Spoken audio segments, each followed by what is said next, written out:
হয় নিশ্চয়কৈ ক'ব লাগিব আজি 4 নম্বৰ দৰং ওদালগুৰি লোকসভা সমষ্টিৰ মনোনয়ন পত্ৰ দাখিল কৰিব বিজেপি দলৰ তথা UPPL আৰু অগবৰ সমৰ্থিত প্ৰাৰ্থী দিলীপ শইকীয়াই আৰু দিলীপ শইকীয়াই আজি ওদালগুৰিত তেওঁ মনোনয়ন পত্ৰ দাখিল কৰিব। মই এই মুহূৰ্তত উপস্থিত আছোঁ ওদালগুৰি উচ্চতৰ মাধ্যমিক বিদ্যালয়ৰ খেলপথাৰত। এই খেলপথাৰত কিছু সময়ৰ পাছতে আহি উপস্থিত হ'ব অসমৰ মাননীয় মুখ্যমন্ত্ৰী হিমন্ত বিশ্ব শৰ্মা ডাঙৰীয়া আৰু হিমন্ত বিশ্ব শৰ্মা ডাঙৰীয়া উপস্থিত হোৱাৰ পাছতে ইয়াৰ পৰা পোনে তেওঁলোকে ওদালগুৰিৰ উপায়ুক্তৰ কাৰ্যালয়লৈ যাব আৰু তাতে তেওঁ মনোনয়ন পত্ৰ দাখিল কৰিব দিলীপ শইকীয়াই। ক'ব লাগিব যে দিলীপ শইকীয়াই যিহেতু 5টা বছৰ কাৰ্যকাল দৰং মংগলদৈ লোকসভা সমষ্টিত তেওঁ কাৰ্যকাল কৰিছিলে। নৱগঠিত 4 নং যি দৰং ওদালগুৰি সমষ্টি ওদালগুৰি সমষ্টিত পুনৰবাৰ তেওঁ সেই টিকেট আজি মনোনয়ন পত্ৰ দাখিল কৰিব। এই মুহূৰ্তত এগৰাকী বিধায়ক আছে তামোলপুৰৰ। অতটা মই আপোনাক জানিব বিচাৰিছোঁ আজি যিহেতু এটা আপোনালোকৰ কাৰণে এটা ভাল দিন 4 নং দৰং ওদালগুৰি লোকসভা সমষ্টিৰ আজি মনোনয়ন পত্ৰ দাখিল কৰিব দিলীপ শইকীয়া ডাঙৰীয়া, কি ক'ব? হয়, আজি আমাৰ দৰং ওদালগুৰি সমষ্টিত আজি আমি আমাৰ NDA প্ৰাৰ্থী দিলীপ শইকীয়া ডাঙৰীয়াই নমিনেশ্যন ছাবমিট কৰিব। গতিকে ইয়াত আমাৰ খন্তেক পিছত আমাৰ ইয়াত বিশাল এখন সভা আহ্বান কৰা হৈছে য'ত অসমৰ জনপ্ৰিয় মুখ্যমন্ত্ৰী ডক্টৰ হিমন্ত বিশ্ব শৰ্মা ডাঙৰীয়া উপস্থিত থাকিব, লগতে আমাৰ কেবিনেট মন্ত্ৰীসকল উপস্থিত থাকিব, MLA আৰু লগতে ইয়াত ৰাইজে 40,000ৰো অধিক ৰাইজে ইয়াত উপস্থিত হ'ব। বৰ্তমান ৰাইজে আহি আছে, নিজে ওলাই আহিছে। আজি ৰাইজে স্বতঃস্ফূৰ্তভাৱে ইয়াত অংশগ্ৰহণ কৰিব আহিছে। গতিকে আমি ওদালগুৰি দৰংবাসীয়ে দিলীপ শইকীয়া ডাঙৰীয়াক ভোট দি NDA প্ৰাৰ্থীক আৰু লগতে তৃতীয়বাৰৰ কাৰণে নৰেন্দ্ৰ মোদী ডাঙৰীয়াক বিশ্বক নেতৃত্ব দিয়াৰ কাৰণে আমি প্ৰধানমন্ত্ৰী বনাবলৈ গৈ আছোঁ। যিহেতু BPF দলৰো ইয়াত প্ৰাৰ্থী আছে, কংগ্ৰেছ দলৰো আছে, কি ক'ব? ক'ৰবাত ফেক্টৰ হ'ব নেকি BPFৰ যিগৰাকী প্ৰাৰ্থী আছে সেইগৰাকী প্ৰাৰ্থীৰ লগত ক'ৰবাত যুঁজ এটা হ'ব নেকি ইয়াতে? কোনো ফেক্টৰ নহয় ইয়াতে।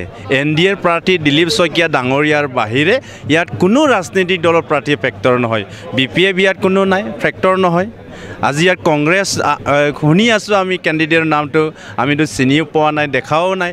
গতিকে ইয়াত কংগ্ৰেছ বা কোনো ৰাজনৈতিক পাৰ্টি ইয়াৰ কোনো ফেক্টৰ নহয়।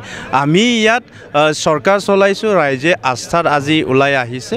গতিকে ইয়াত আৰু কোনোবা জংগভংগ আহি ইয়াতে মোৰ ফেক্টৰ বুলি কৈ ল'লে এইটো ৰাইজেতো বিশ্বাস নকৰে না। ইয়াত NDA প্ৰাৰ্থী দিলীপ শইকীয়া ডাঙৰীয়া, হিমন্ত বিশ্ব শৰ্মা ডাঙৰীয়া, প্ৰমোদ বড়ো ডাঙৰীয়াৰ ইয়াৰ নেতৃত্ব স্পষ্ট। কেই বজামানত মনোনয়ন পত্ৰ দাখিল কৰিব দিলীপ শইকীয়া ডাঙৰীয়াই? আমাৰ 12টাৰ পিছত আমি দাখিল কৰিম। সংঘ আমাৰ মুখ্যমন্ত্ৰী ডাঙৰীয়া থাকিব, বিটিআৰ প্ৰধান থাকিব আৰু আমাৰ কেবিনেট মন্ত্ৰী MLA EM সকল থাকিব আৰু ৰাইজ থাকিব। আমাৰ ৰাইজ মেন। গতিকে ইয়াত 40,000 অধিক ৰাইজ আজিৰ মনোনয়ন পত্ৰৰ ছাবমিশ্যনত অংশগ্ৰহণ কৰিব আৰু আমাক সংগ দিব।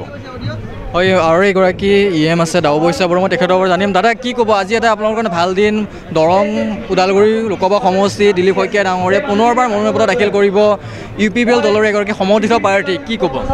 আজিতো আমি বিজয় উৎসৱে পালন কৰিম।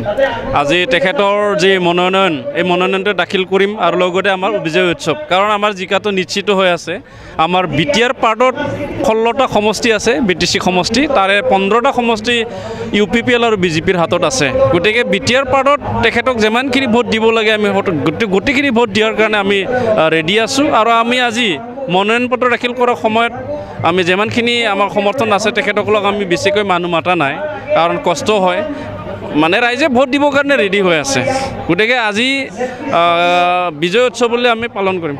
যিহেতু BPF দলৰো প্ৰাৰ্থী থিয় কৰাইছে, কংগ্ৰেছ দলৰো, আনহাতে GSP দলৰো প্ৰাৰ্থী থিয় কৰাইছে, ক'ৰবাত BJPৰ ভোট বিভাজন হ'ব নেকি এইবাৰ? নাই, বিভাজন হোৱাৰ কোনো চান্সে নাই। কাৰণ দেশৰ ৰাজনীতিটো মানুহে চাইছে, ভাৰতবৰ্ষৰ ৰাজনীতিটো চাইছে। ভাৰতত ইমান ভাল এটা শাসন চলি আছে, সকলোৰে কাৰণে কাম কৰা এজন স্বাধীনতা হোৱাৰ পিছত 75 বছৰ পিছত আমি এজন নেতা পাইছে, প্ৰধানমন্ত্ৰী পাইছে। এনেকুৱা প্ৰধানমন্ত্ৰীক আমি হাজাৰবাৰ জীয়াই থকাটো বিচাৰোঁ আৰু ভাৰতবৰ্ষৰ মানুহখিনি তেখেতৰ মুখত চাই আছে আৰু তেখেতে কাম কৰাটো বিচাৰিছে আৰু তেখেতৰ নেতৃত্বটো দীৰ্ঘায়ু হোৱাটো চবেই বিচাৰিছে। তাৰ কাৰণে আমাৰ ইয়াত ভোট বিভাজন হোৱাৰ কোনো চান্স নাই। আৰু BPFৰ কথা যদি মানুহে ক'ব বিচাৰে যে BPFে ইয়াত ভোট বিভাজন কৰিব নাকি, কি কৰিব নাকি, কিন্তু তেখেতসকলৰ যিখিনি ভোট আছে এইখিনি ভোটহে তেখেতসকলে পাব। আগতো ইয়াত জিকা নাই, BPFে আগতো খেলিলে, ইয়াত অকলেকে খেলিছিল আছিলে তেতিয়া তেখেতসকলৰ মন্ত্ৰীও আছিল বিধায়ক আছিল কিবাকিনি আছিলে কাউন্সিল চৰকাৰো আছিলে আজিতো তেওঁলোকৰ কাউন্সিল চৰকাৰো নাই MLAও নাই MLA আছে বুলি ক'লে দুজনহে MLA আছে তাৰ বাদে পৰিষদ এজন আছে MCLA তাৰ বাদে বিটিআৰ অঞ্চলত তেখেতসকলৰ ভেটি নাই গতিকে তেখেতসকলে ইয়াত কোনোমতে জিকিব নোৱাৰে জনজাতিকৰণ নহ'ল অসম চুক্তি ৰূপায়ণ নহ'ল তাৰ বিপৰীতে কাজ জাপি দিয়া হ'ল তেনে ক্ষেত্ৰত অসমীয়া খিলঞ্জীয়া লোকসকলৰ এটা আৱেগ আছে অনুভূতি আছে ক'ৰবাত সেইবোৰ ইয়াত বাধা দিব নেকি নাই বিজেপিকতো 6 জনগোষ্ঠী জনজাতিকৰণ কৰা দাবী কৰা যিসকল জাতি জনগোষ্ঠী আছে বা অসমীয়া জনগোষ্ঠী আছে তেখেতসকলে বিজেপিক লিড লৈ আছে আমিতো তেখেতসকলৰ নেতৃত্বতে চলি আছোঁ গতিকে তেখেতসকলে লিড লোৱাৰ পিছত তেখেতসকলে যে ভোট নিদিব বা ভোট বিভাজন হ'ব ইয়াৰ কোনো আমি কাৰণটো দেখা পোৱা নাই হয় অসম চুক্তিৰ কথা হওক বা বিভিন্ন চুক্তিয়ে হওক চুক্তি ৰূপায়ণ কৰা কিছু সময় লাগে আজিও আমাৰ বিটিআৰ চুক্তি বা BTC যি চুক্তি হৈছিলে এই চুক্তিখিনি দফা আজিলৈকে ৰূপায়ণ হোৱা নাই কিন্তু ৰূপায়ণ কৰাৰ দিশত আছে গতিকে আমি ধৈৰ্য ধৰিব লাগিব গতিকে আমাৰ কোনো 1 ইঞ্চিও আমাৰ কোনো সন্দেহ নাই যে বিজেপিৰ কিবা হ'ব নাকি কিবা কৰিব নাকি কাৰণ তেখেতসকলে যি কাম কৰি দেখাইছে 3 বছৰত ভাৰতবৰ্ষৰ চেহেৰা সলনি কৰি দিছে নৰ্থ ইষ্টত কোনো মন্ত্ৰী কেন্দ্ৰীয় মন্ত্ৰী অহা নাছিলে বিটিআৰ অঞ্চলতো কেন্দ্ৰীয় মন্ত্ৰী কোনোমতে অহা নাছিলে আজি ৰাষ্ট্ৰপতিৰ পৰা ৰাষ্ট্ৰপতিটো ভোট দেশৰ মুৰব্বী প্ৰধানমন্ত্ৰী আমাৰ গৃহমন্ত্ৰী ডিফেন্স মিনিষ্টাৰ সঘনাই আমাৰ বিটিআৰ অঞ্চলত আহি থাকে গতিকে তেখেতসকলৰ প্ৰতি আমাৰ আস্থা আছে বিশ্বাস আছে আৰু তেখেতসকলৰ ওচৰত আমাৰ লোন আছে আমাৰ ধাৰ আছে BTC চুক্তি কৰি দিয়া বিজেপি হয় বিটিআৰ চুক্তি কৰি দিয়া বিজেপি হয় গতিকে তেখেতসকলক আমি সমৰ্থন জনাম আৰু অসমৰ সৰ্বসাধাৰণ ৰাইজে তেখেতসকলক সমৰ্থন জনাইছে যেতিয়া আমি জনাব লাগিব আজি অসমত অৰুণোদয়ৰ পৰা ৰেচন কাৰ্ডৰ পৰা আয়ুষ্মান কাৰ্ডৰ পৰা বিভিন্ন আঁচনি যিসকল হিতাধিকাৰী তেখেতসকলক দিয়া হৈছে